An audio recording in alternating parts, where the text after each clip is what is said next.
What's up, Joe? What's up, everybody? Not even 24 hours into NBA free agency, and already more than $3 billion in player contracts have been handed out. And perhaps the biggest fish in the pond, Kawhi Leonard, has not yet joined the party. You gotta love it. Unless, of course, you are a New York Knicks fan like me. Not only did the Knicks whiff on Kyrie Irving and Kevin Durant, but they saw both players sign with their intra-city rivals, the Brooklyn Nets. Say it ain't so, man. But look, I don't have any time to cry in my milk. I have an interview to do with our man LDub about all the moves that have been made and those likely to come. So, I'm going to press on. But pray for a brother as I hit play on another edition of Sports 360. Scully Productions.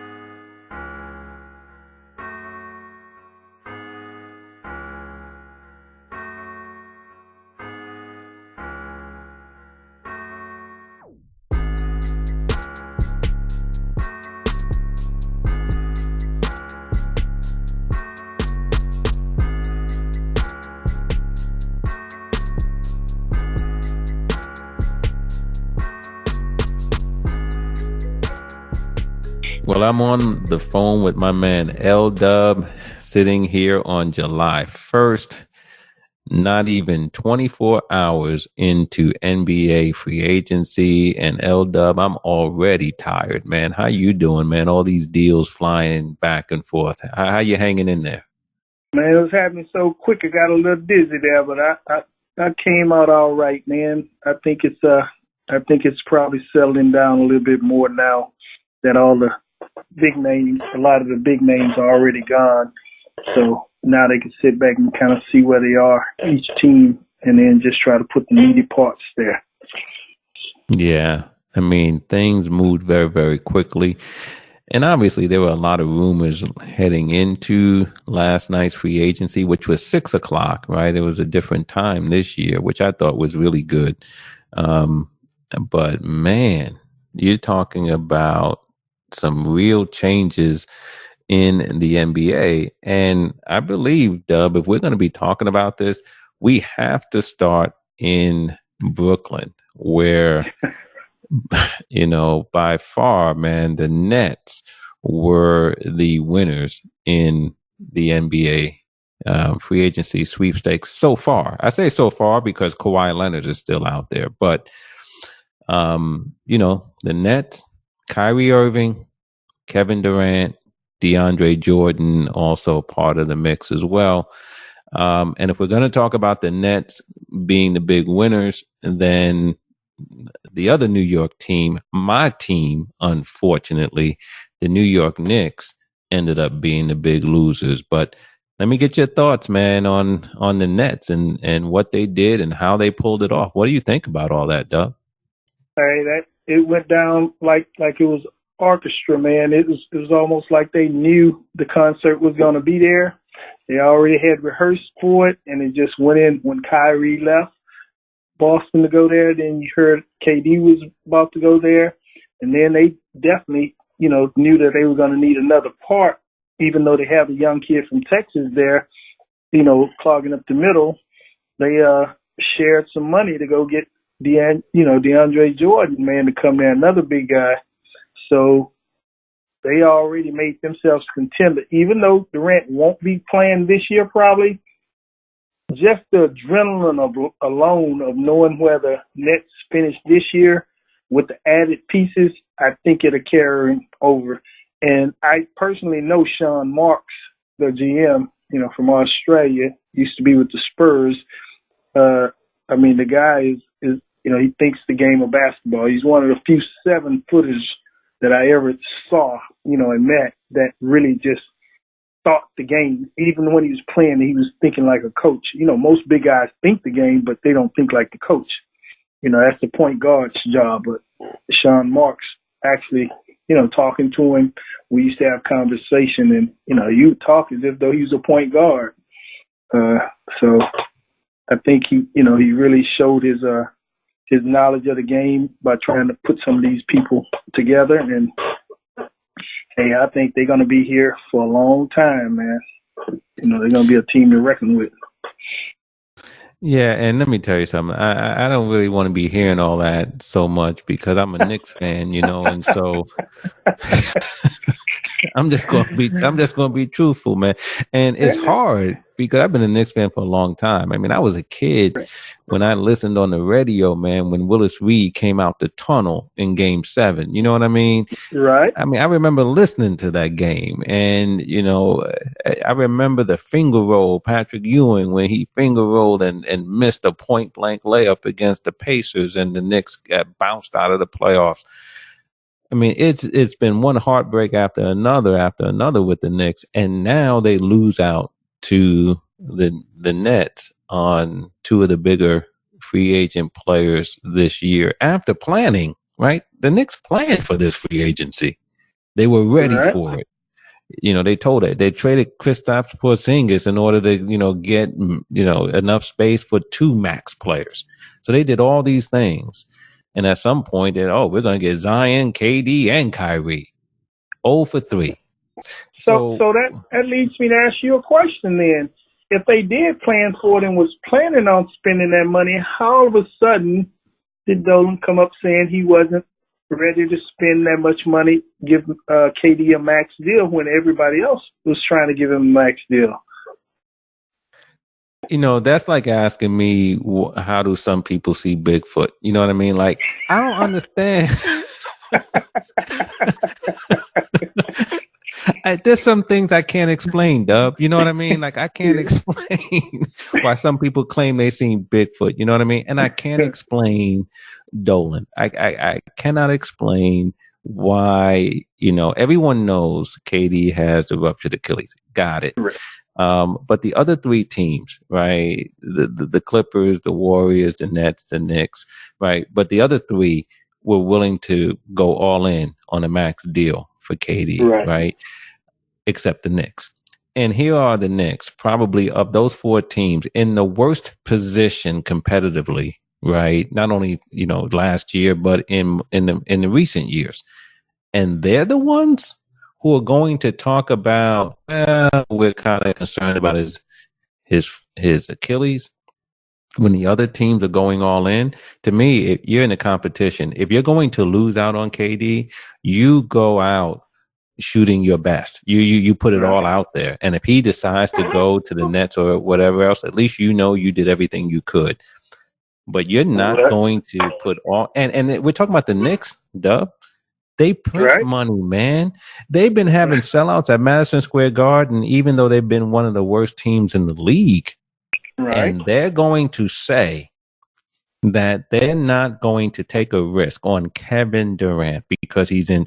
Listen, an injured Kevin Durant, a hobbling Kevin Durant is head and shoulders better than anybody on the Knicks roster.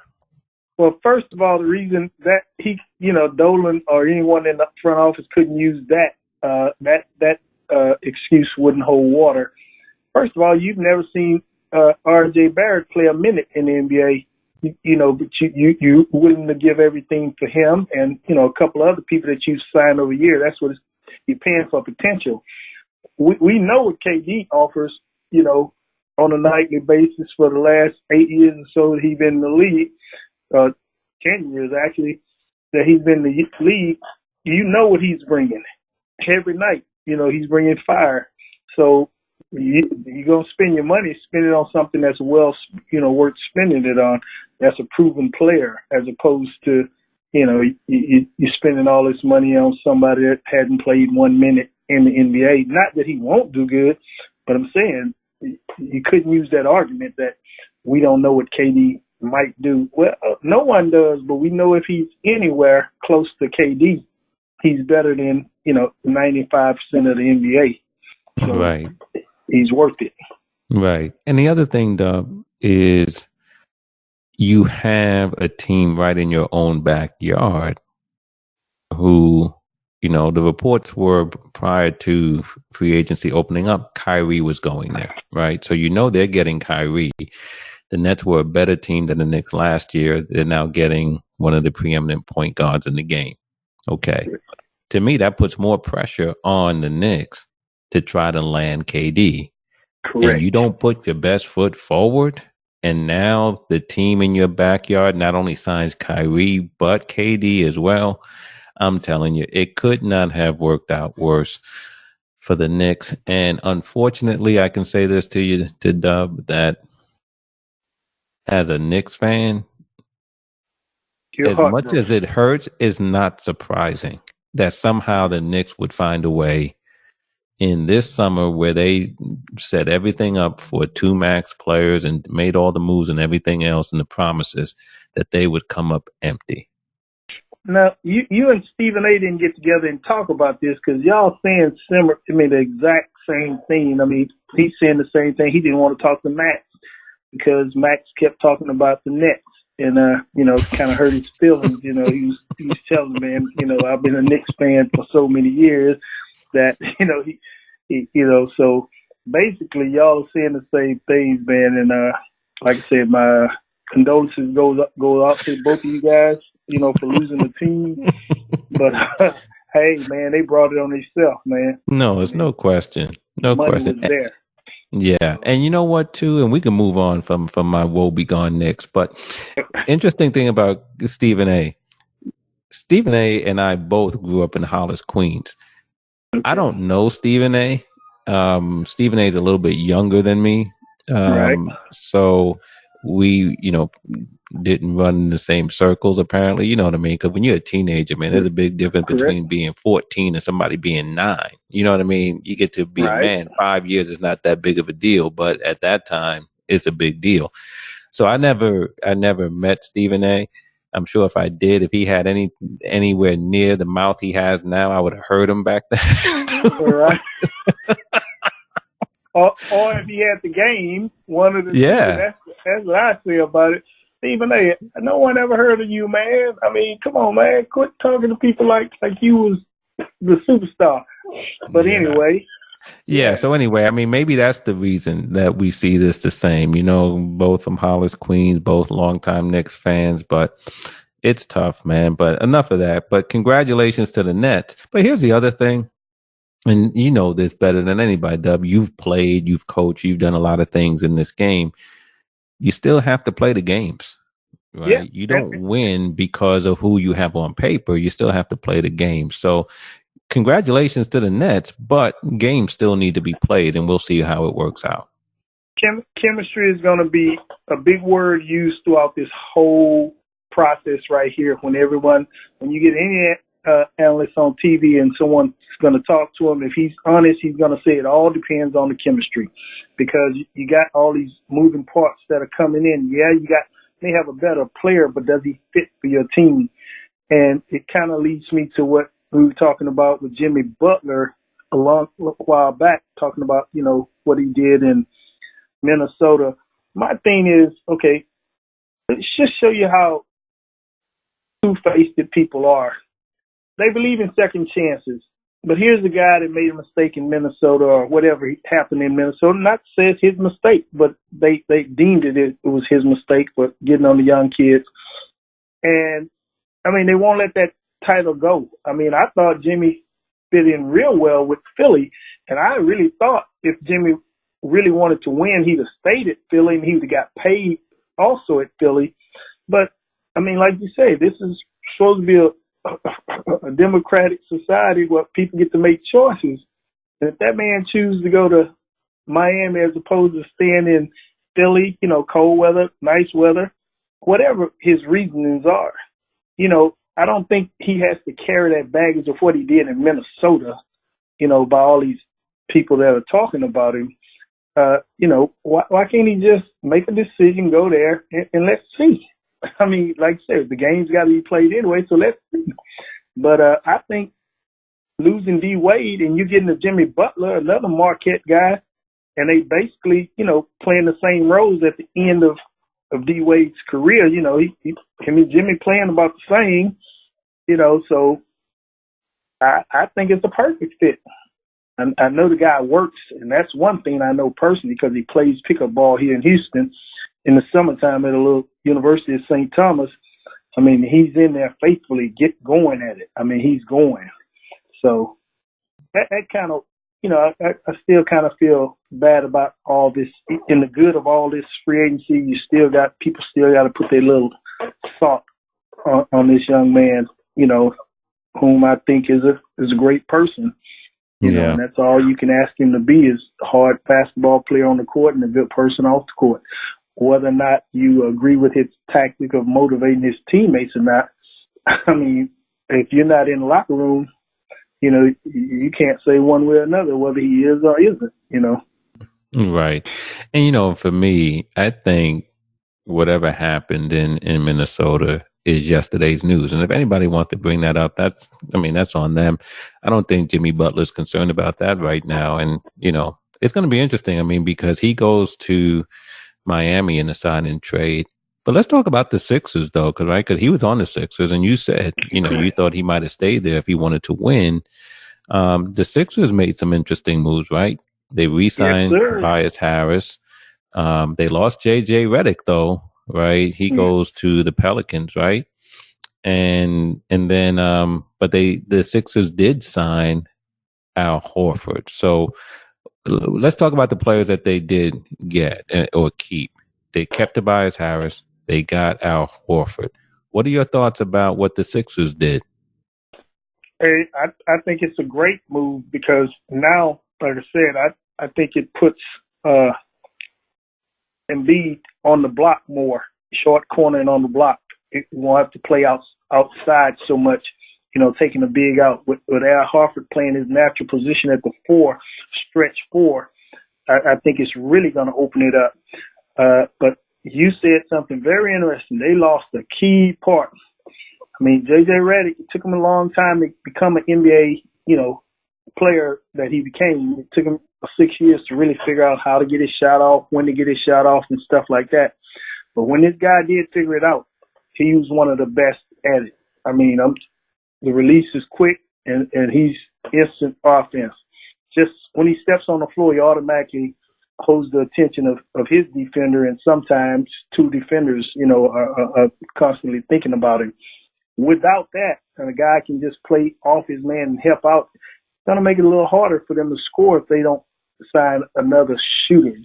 I mean, not just somebody like Tobias who shoots the ball. I mean, a pure shooter. And it's not really a lot of pure shooters out here, which is why I was asking why they gave up Carson Edwards. That would have been a perfect fit for a young guy coming in, doing the role of J.J. Redick. But they traded him off to Boston. So that's going to be interesting, just seeing the chemistry, unless Ben Simmons really works on his jumper. And it doesn't have to be more than a 15-foot jump. If he really works on his jumper this year, that'll solve all the woes they would ever think they would have. But this guy, if he can't hit the 15-foot jumper, he's going to cause problems again with defense just shrinking in. So those are the two things they're going to have to address. A shooter, someone who can just knock down a shooter, or Ben Simmons totally just becoming a better shooter all around, because the added pieces with Al Horford really helps their lineup. And, they have threes that they can put in the game, like the kid from Houston that went up and played this year for them. They can always find a small forward or, another forward that can just come in and be a person who entertains and high energy. But to find a score like J.J. Redick is going to be hard. Yeah. And look, I mean, if Ben Simmons does not work on the jump shot, something's wrong. And look, he's a young man, and everyone in the league knows, that he needs to work on his jumper, and he just needs to work on it. He may not come back next year, being, like you said, all he has to do is hit that 15-footer. He doesn't have to try to be Reggie Miller or J.J. Redick, right? That's not what they need from him, but he needs to work on it. But we'll see what happens there. But they signed Horford, the Sixers did, and so let's turn to Boston, because Boston loses Horford, they lose Kyrie, but they also picked up Kemba Walker, right? And what do you think about Kemba in Boston? Well, like I said, that trade that they made to get the kid Carson Edwards, and then they shipped off Rozier. I think that was a wise move because you got a guy like Kemba. You and I talked about this earlier in all of our podcasts about some guys are just naturally they're leaders and they're great people. Kemba just, I mean, the little that I do know about him, I've been to North Carolina a couple of times and I met him at the All-Star game. Just seems to be that person. He's a leader, natural leader. He leads by example. He don't talk a lot. He's not going to belittle anyone. He's going to always try to keep him up. But he's a fighter, and the kid can play. So him being around a person like a Carson Edwards, I think that's going to help the front line a lot. As far as the inside, that kid from Texas A&M, Robert Williams, will finally get to play, and that's all this kid needs to do is get opportunities on the floor. The kid is an unbelievable athlete. You're talking about a shot blocker. You're talking about a kid that can get to the rim, got a nice little, 15-foot shot, and then still needs to work on it a little bit more, but runs the court a big. He's got to get a little stronger. But, hey, like I said, this moving around isn't over with yet. I'm quite sure they're going to find a few more pieces. If I know Danny Ainge, he will find a few more pieces, but they have the nucleus, to start with right now. And you got all those other pieces in what you got the kid what's your forward, the kid from Duke that plays for them? Jason Tatum.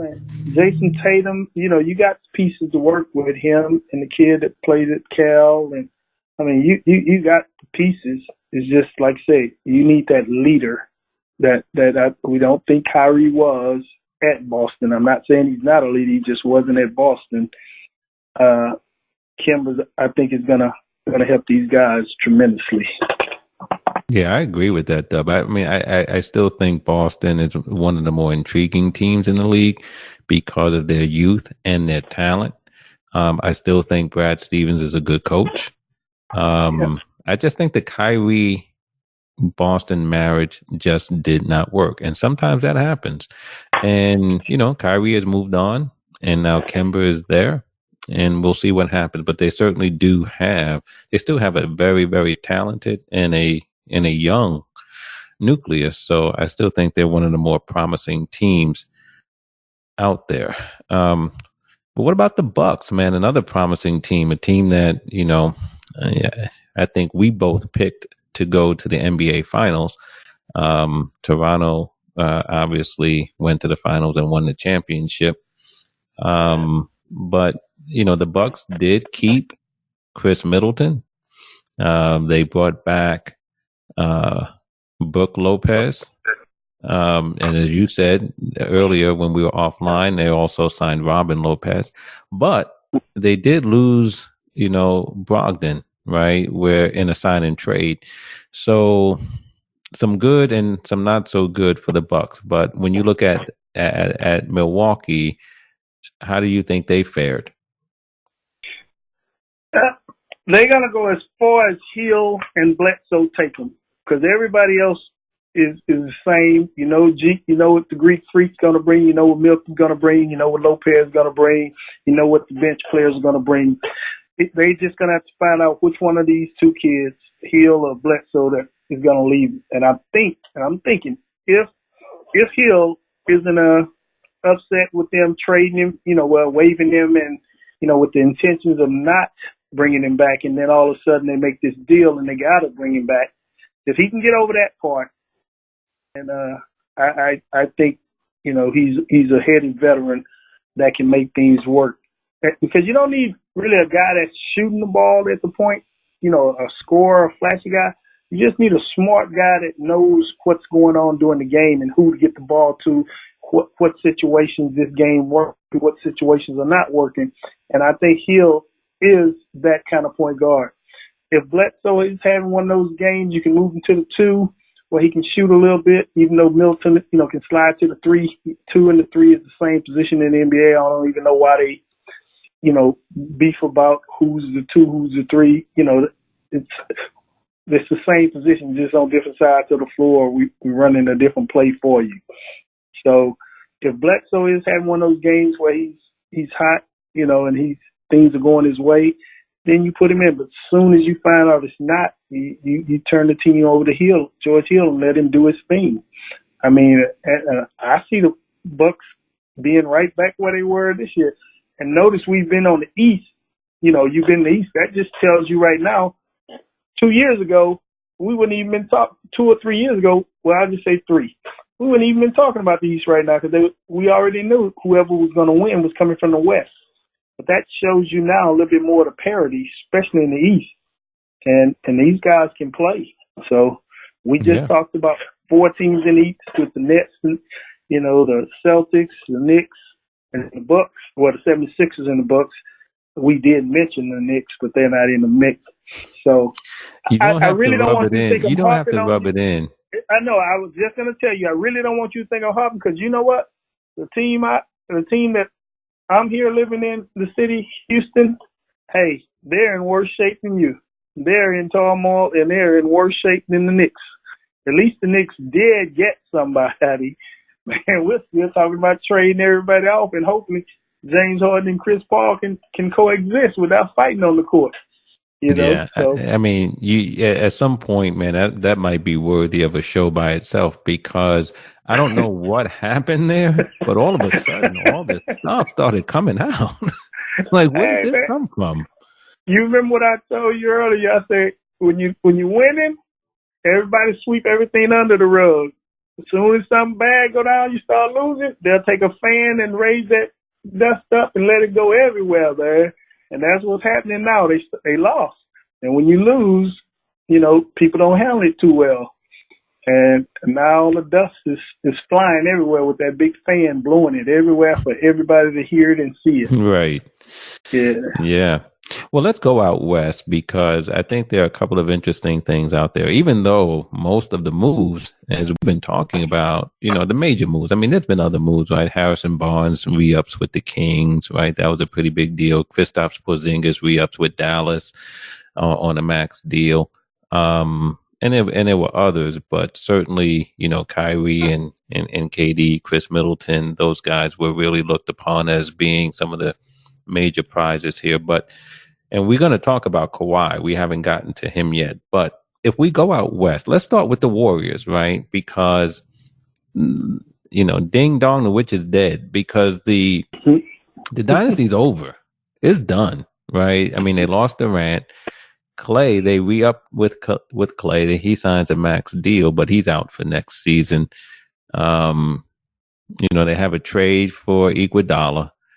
They did pick up D'Angelo Russell, but as you said to me a few minutes before we got on the air, there's rumors already that they're going to move Russell if, once that transaction is complete and they get him. The Warriors, man. I mean, look, I know they're the champions, but talent wins in this league, and they'll be without some real talent next year and some key players. So what do you think about the Warriors and where they stand? Well, I don't think KD, even in the back of his mind, come on, man, we all got to know now that he moved and he said, he didn't feel appreciated.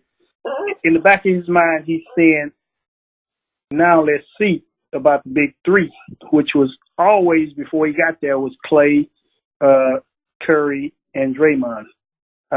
Still, with that nucleus intact, I know, again, Clay may not be ready, at the beginning of the season, or may not be ready at all next season, period. We don't know. However his surgery goes, we wish him well, though. If those 3 on the floor, they always got a chance. That's all I can tell you, because you're talking about some scoring and a scrapper. A guy who changes the scheme of the game, whether it be harassing you on defense, rebounding, or Draymond can score some games. So he does whatever it takes. But losing Iguodala and Durant, oh man, that was, to me, that was a big. It goes back to what we talked about earlier, how a big percentage of the whole scheme. One, you needed him every time you needed defense was Iguodala. And then when we really needed offense, we know we could go to Durant because he never had a matchup that was cohesive for him. He was always a mismatch problem. So that's going to be hard to feel, knowing, what we've known, what we saw this playoff when Steph had to come through and, they put so much pressure on him he couldn't, double team, triple team, and make him take bad shots. It's going to be hard. And to do that, to know you got to do that the whole season, not just, once we made the playoffs and Kevin got hurt, but I got to do this the whole season. I don't know. That'll be a little tough on anybody, especially a 6'1", 6'2" guard, playing 82 games. That's going to be taxing. Yeah, but I agree with that. They're the Warriors, like you say, but they're runner-ups. So until somebody, other than the champions beat him, they're the second best team in the NBA until they get beat. Well, they already got beat, as you said, and yeah. We haven't talked about it, but the Raptors, congratulations to them in winning the championship. But let's just really be, the Warriors are not going to be the favorites in the West. I just don't see it. Now, there's still some pieces, and there's still, look, free agency is not over. There's going to be some moves, but, look, I think, we need to talk about a team that hasn't made a move really in free agency, but has made a really, really big move, and that's the Los Angeles Lakers picking up Anthony Davis. So let's talk about that. That's not free agency, but certainly that was a major move that I think, has some real ramifications in the West and throughout the NBA. What do you think about the Lakers? Well, I was going to save for the end. I was going to talk about the East, who I see, the top 4 or 5 teams, and also I was going to talk about the West. Now, you asked me what I think about the Lakers. If the Lakers they already got 3, and I don't know why people still think they need the big 3. Kuzma played better than most veterans last year. I mean, Kuzma is pretty consistent. He doesn't need a lot of touches. He does the things that he needs to do. He knocked down probably more shots than anybody LeBron kicked it out to. And in crunch times, he knocked down big shots that other guys wasn't knocking down. So with LeBron, Kuzma, and Anthony Davis alone, already they got a great, that's a great assembly of talent, in order to win. Their question is going to be who they bring in as their point. And they will have to bring somebody, and they, whether it be Rondo coming back. I know I would start off with Rondo, but I'm under the thought that they're going to try to play the same system that LeBron played at Cleveland, where he handled the ball most of the time. And I don't think that'll be a good idea with LeBron being the age he is now. If he's done that when he was, 28, 29, something like that, it would have been better. But at the age he is now, it's kind of hard to, try to make him do that whole game. So they definitely got to get a point guard. But I see them coming out the West just as well as anybody else, coming out. Speaking of that. So I think the Lakers have a great chance of, and if they luck up miraculously and get Kawhi Leonard, it's a wrap. Well, let's talk about Kawhi, because as much as the attention has been on KD and Kyrie going to Brooklyn, at the end of the season, at the end of the championship finals, everyone talking about Kawhi Leonard's the best player in the NBA, right? So where do you see him going? Like, what's his market right now? Who are the potentials? The Clippers and the Lakers? Anyone else part of the mix, you think? Obviously Toronto could re-sign him. Right. So is that what we're looking at? That is 3 potential landing spots for him? Well, for him, Kawhi's, got to say, other than Dennis Rodman, no one ever known what Dennis Rodman was going to do, whether it be positive or negative or strange. Kawhi is the next enigma, as far as understanding in the NBA. He's a great player. I take it he's a great person. Don't know him directly, but the guy, he never says anything, so you can't understand or think for a person who's not telling you what they want. So it depends on if he just wants to be paid according to what he's worth, then he'll stay in Toronto because he's already got 2 championships. He's been MVP twice. He'll stay in Toronto and try to work, on getting his third title there. They would have almost other than Philadelphia, they would probably have the unique camaraderie of playing with some of the same people if he stayed there, because I think if he stayed there, Danny Green would stay there, and they basically have the same team again. Gasol is already committed, and the rest of the guys are there, and actually they would be preseason the forerunners because, again, like we did with the Warriors, because they won the championship until they get beat, they're the champions, and I think that's what they would do if he stayed.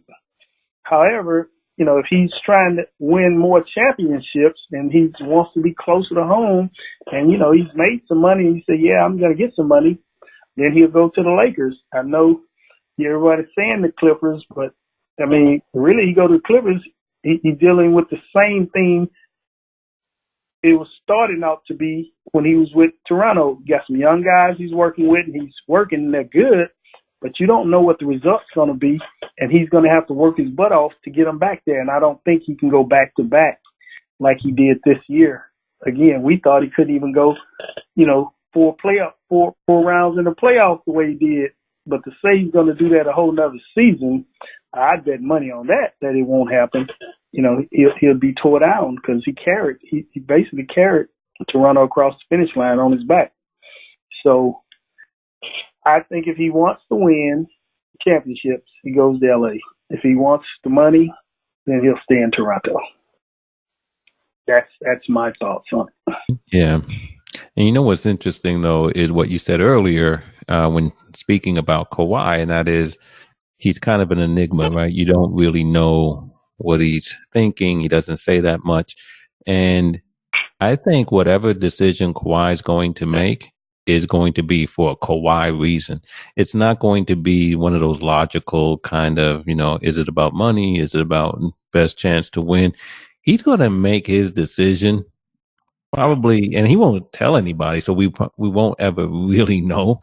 But I think he'll make his decision on something that is just entirely personal to him, because he just seems to me to be a guy who's not motivated by what a lot of other players are motivated by.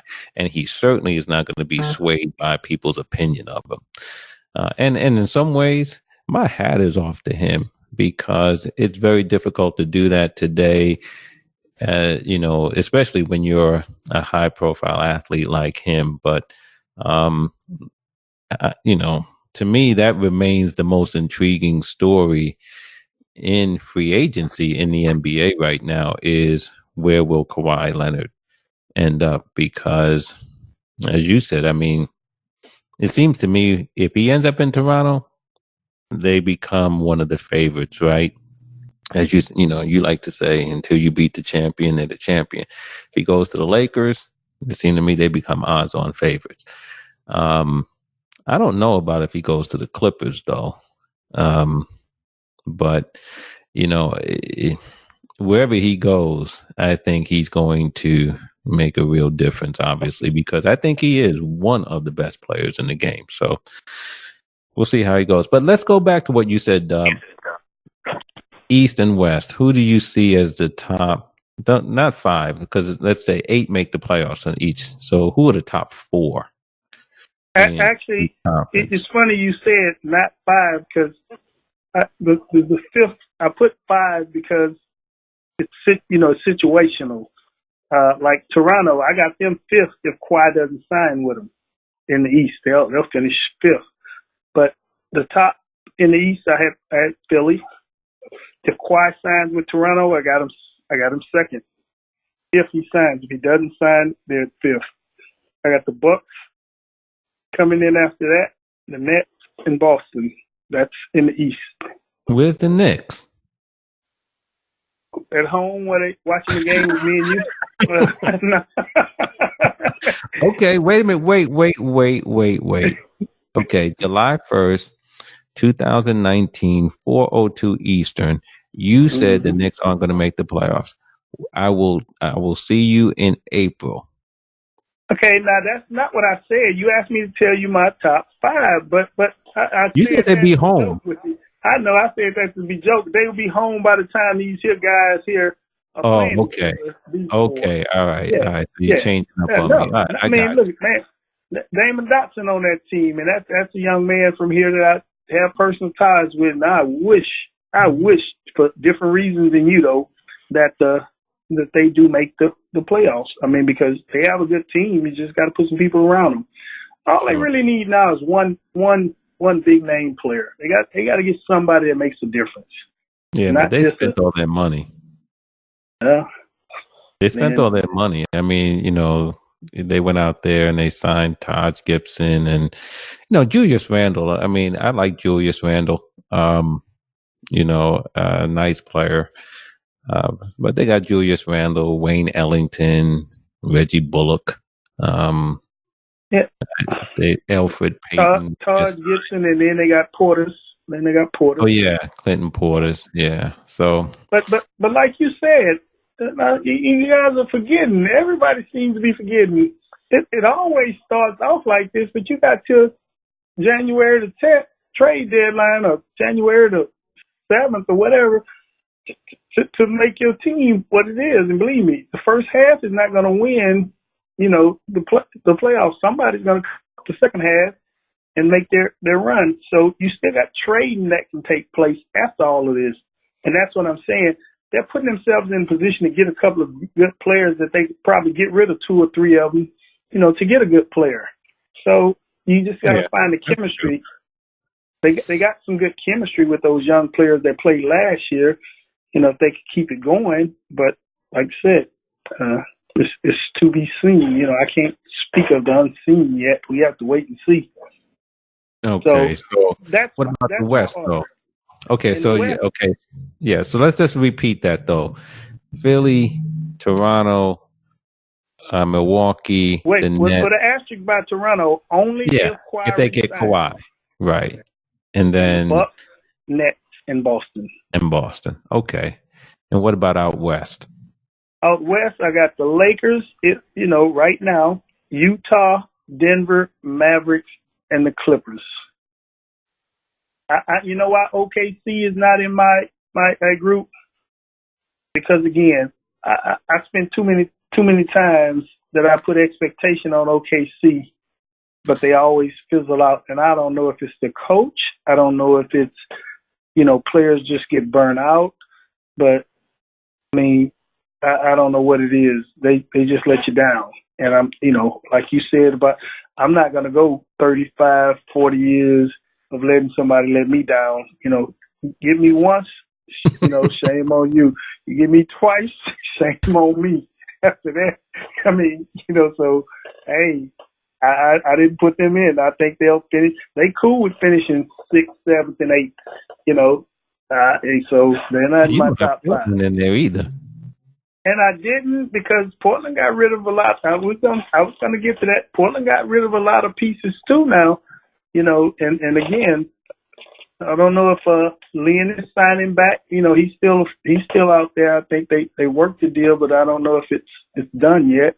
For who? But Lynn, the guy Lynn. On Portland? I think the tall guy, the center, the young guy that came out was shooting the ball real well. Oh yeah. Okay. Yeah. But I mean, look, they'll get their big guy back. What's his name? The guy got hurt. No, Cantor just no, not Cantor. Not Cantor. The one Cantor replaced because he got hurt. Okay. And see, that's Miricic or something like that, or I forget. But he had gotten hurt toward the end of the season. Okay, I know you're talking about the center that they had, but he's sitting aside. But Varicic is the kid from the Magic. He re-signed with the Magic. But I know what you're talking about, though. And again, that goes right there. Me and you know everybody except we talking about Portland. All you gonna remember is Dame and CJ. I mean, the rest of them, you don't know when they're gonna show up. They got rid of Alameen. You know, Aminu, he goes out. I mean, good for him. I mean, it's, I didn't particularly like him anyway, to be honest with you. So, but he reminds me of Favors for Utah. You need him, but you don't know why you need him, but you need him.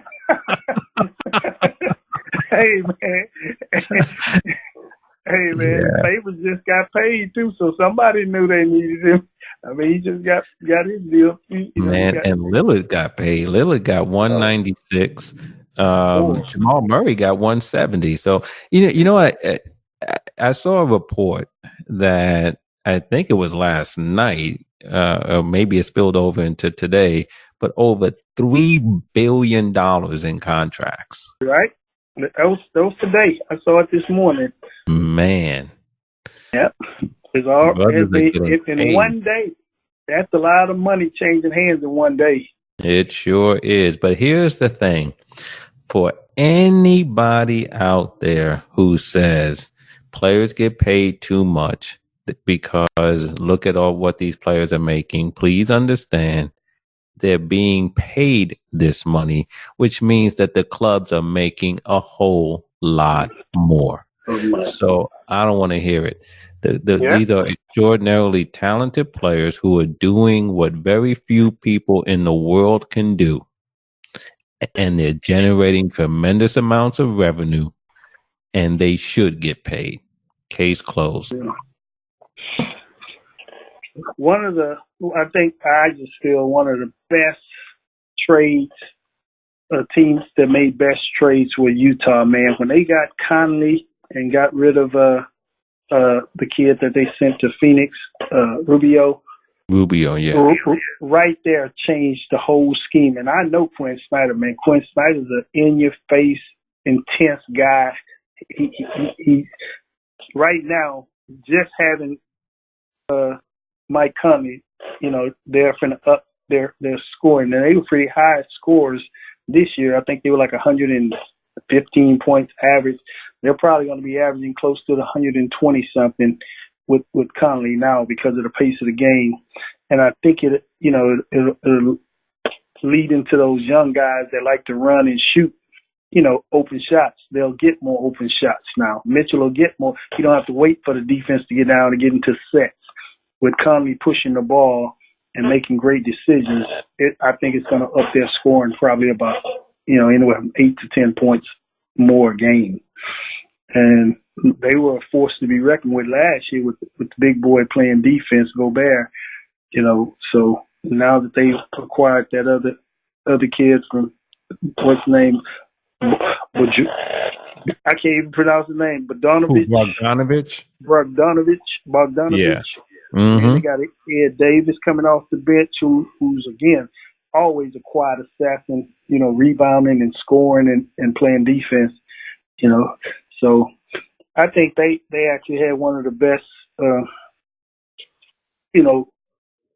free agency wins of a lot of teams. They didn't quite naturally beat the Nets, but they beat a lot of teams with their free agency trading and stuff. Yep. All right. Well, Dub, we scratched the surface, but we talked about a lot here. And there's still quite a bit to go, at least with Kawhi, and it's going to be some other pieces.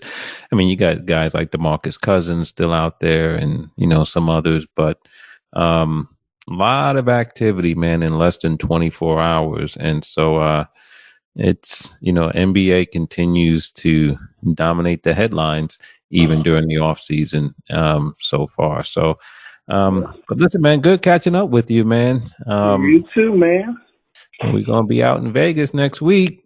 Yes, sir. Yes, sir. You're going to see it from a different perspective then, man. indoor facilities, man. You know, you get to be indoors up close, man. That's right. Man, and I'm telling you, baseball is about to take a hit if they don't change that netting policy, brother. Yeah. They don't change it. And with that little kid the other day, you know, the girl, and I mean, this is getting to be, like I was talking to my wife about it. I said, hey, I mean, at some point that, you know, I know you got on the back of the tickets, you know, you doing all this at your own risk and everything, but come on, man. All the money that they're paying people, that means the owners have money. You can put net all the way around, you know, the infield, man, that this would stop. I mean, it's not like somebody's asking you to do a $30 billion, you know, transformation. You know, every team could take ownership and do this thing with, you know, a couple of $1 million would take care of that. Yeah, so, and there's been a handful of teams so far that have said that's exactly what they're going to do. And netting has been in place in Japan for years. You know what I mean? So it can be done, and I believe it will be done. And I would not be surprised if by next year all the teams in the major leagues have netting that extends all the way down from home plate to foul pole on both sides. So because you could imagine how the guy that did it, how he feels. I mean, it's got to be traumatizing. It's just like if you were in your car and you backed over a kid. I mean, you traumatized the rest of your life. I mean, so it's due. You know, the players deserve it. The fans deserve it. You know, every kid, a person that's got hit by a ball deserve it. You know, I mean, because look, you can't even find guys that are good enough to play third base, let alone, you know, a foul ball going off first. Who in the stand is gonna catch it? And I just got my report. Enoch Cantor did leave the Blazers, so he's gone. You know, so they don't have Cantor. That's done deal. Well, it will be done by the 6th. We can't say anything is done until July the 6th. Yeah. Well, as we sign off, I gotta just say this. I gotta look at you, man, talking baseball. Scared of you, man. Go on with that, man. Go on with that, man. I told you. Man of many talents. Who knew? Hey, man. On the back of the ticket and all that kind of stuff, man. I mean, this guy shooting at the game. You almost thought I fit in on the meeting with netting, huh? Yeah, man. Look at this. Oh, man, that's just common sense, brother. And if you've ever played any sport, you understand, like you were just making that statement about if the owner could pay those guys. I mean, if they're getting paid that means the owners are making that money. That's Shaq told you that. Shaq said he was rich. The owner is wealthy. Right. If he can pay me and everybody else, he's the one with the money. No doubt. I'm just a little old bitty guy with some money. He owns everything. Yeah. Right, but hey, great catching up, man. And same here, man. Forward to next week, man. Okay. Looking forward to next week. Yeah, me too. So until then, man, take care, and then we'll come back again as maybe after we come back from Summer League, talk a little bit about the Summer League and, you know, the latest developments in free agency. All right? All right. Will do. All right, thanks again. Okay. Enjoy.